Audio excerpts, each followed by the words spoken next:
طریقے تدریس. عزیز طلبہ، تدریس کے مختلف طریقوں پر گفتگو کرتے ہوئے ہم نے گزشتہ موضوع پر بات کی اور ہم نے دیکھا کہ مسئلہ طریقے تدریس کے کیا فوائد ہیں. آج کے اس لیکچر میں ہم دیکھیں گے کہ مسئلہ طریقے تدریس کن لوازمات کا تقاضا کرتا ہے، کن لوازمات کے بغیر یہ طریقے تدریس مکمل نہیں ہوتا اور صحیح طور پہ فائدہ مند نہیں ہو سکتا. ہم نے پہلے بھی یہ بات کہی تھی کہ مسئلہ طریقے تدریس کی بنیاد، یعنی ہم نے کہا تھا کہ ہم کسی مسئلے سے گزر کر اور اس کا حل تلاش کر کے ہی صحیح معنوں میں سیکھتے ہیں. پریکٹیکل اپروچ جب تک ہم نہیں اپناتے، تجربہ جب تک نہیں کرتے، تب تک ہم لوگ صحیح معنوں میں نہیں سیکھتے. اب سوال یہ پیدا ہوتا ہے کہ تجربہ کرنے اور سیکھنے کے اس عمل میں کون کون سے مراحل، کون کون سی چیزیں، کون کون سے اجزاء یا عوامل ضروری ہیں. تو اس سلسلے میں سب سے پہلا لوازمہ ہے مسئلے کا تعارف. یعنی سب سے پہلے یہ بتایا جائے کہ مسئلہ یا سچویشن جو اسٹوڈنٹس کو درپیش ہونے جا رہی ہے وہ ہے کیا. اب یہاں پہ یہ دیکھنا بھی ضروری ہے کہ تدریس زبان میں مسئلہ کیا ہوگا. ظاہر ہے کہ ہم نے کہا تھا کہ تدریس زبان میں ہم انہیں عموماً وقوفی یا معلوماتی اسباق میں اپلائی کر سکتے ہیں. تو معلوماتی اور وقوفی اسباق میں قواعد کا علم، یا مثال کے طور پہ تخلیقی انشاء، یعنی اگر آپ لوگ قواعد کے علم کی بات کریں تو محاورات سازی سکھانا یا سو آن سو فورتھ. تخلیقی انشاء کی بات کریں تو مضامین کا سکھایا جانا یا کہانیوں کا سکھایا جانا وقوفی یا معلوماتی اسباق میں آتا ہے، جو مسئلہ طریقے تدریس میں بطور مسئلہ پیش کیے جا سکتے ہیں.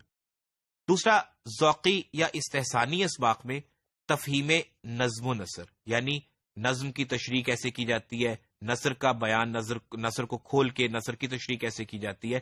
یہ تدریس زبان میں مسائل کی مختلف نوعیت ہو سکتی ہے. مسئلے کا تعارف جب کروایا جائے تو مسئلے کے تعارف اور اہمیت اسی بات میں ہے کہ مسئلہ صاف اور واضح طور پر کھول کے طلباء کے سامنے بیان کیا جائے. اس سلسلہ میں بہتر یہ ہوگا کہ سوال و جواب کا موقع دیا جائے، بحث و مباحثہ کیا جائے، کیونکہ جب آپ سوال و جواب کا موقع دیں گے، بحث و مباحثہ کریں گے، تبادلہ خیال ہوگا، تو اس کے نتیجے میں وہ کنفیوژنز یا وہ ایمبیگوٹیز جو اسٹوڈنٹس کے ذہن میں ہیں وہ رفع ہو جائیں گی، وہ نکل جائیں گی. اس صورت میں مسئلے کا مکمل تعارف ہو جائے گا تو بچے بہتر طور پر آگے بڑھ سکیں گے. دوسرا لوازمہ یا دوسرا مرحلہ یہ ہے کہ مسئلے کی حدود کا صحیح طور پہ تعین کیا جائے. بہتر ہوگا کہ ہم یہ بچوں کو بتا دیں. مثال کے طور پہ فرض کیجئے کہ لغت سے استفادہ کس طرح سے کیا جائے گا. ڈکشنریز کا یوز ظاہر ہے کہ ہمیں تدریس زبان میں کرنا پڑتا ہے.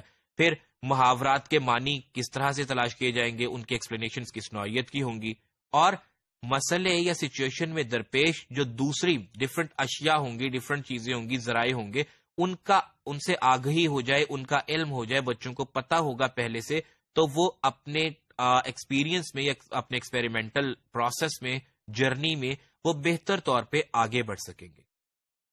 اس کے بعد اگلا مرحلہ یا لوازمہ ہے مواد کی جمع آوری. ظاہر ہے کہ جب آپ نے مسئلے کا تعارف مکمل طور پہ حاصل کر لیا، آپ کو پتہ چل گیا کہ مسئلے میں کس نوعیت کے مسائل آ سکتے ہیں، کس نوعیت کے مسائل ہو سکتے ہیں، کس نوعیت کے ذرائع ہوں گے جن کو آپ نے یوز کرنا ہے، تو اس کے بعد آپ مواد جمع کریں گے، ڈیٹا کلیکٹ کریں گے. اب اس ڈیٹا کلیکشن کے عمل میں پہلی بات تو یہ ہے کہ کتب یا رسائل کا غیر مرتب انداز میں انہیں جمع کیا جائے. یعنی آپ پہلے جمع کر لیں، بعد میں اس میں سے سارٹنگ کا مرحلہ بعد میں آتا ہے کہ کون سی چیز درست ہے، کون سی چیز متعلقہ یا غیر متعلقہ ہے.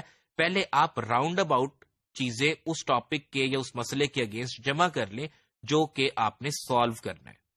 اس سطح پہ عزیز طلبہ ضروری ہے کہ استاد کی رہنمائی میں مواد کی ترتیب ہو. یعنی بچوں کو اگر آپ بالکل ہی انڈیپینڈنٹ کر دیں گے تو ہو سکتا ہے کہ وہ مسئلے کا حل تلاش کرتے ہوئے تھوڑا سا بے راہ روی کا یا ڈی ٹریک ہو جائے، تو ظاہر ہے کہ ہم اپنے ٹارگٹ کو صحیح طور پہ حل نہیں کر سکیں گے.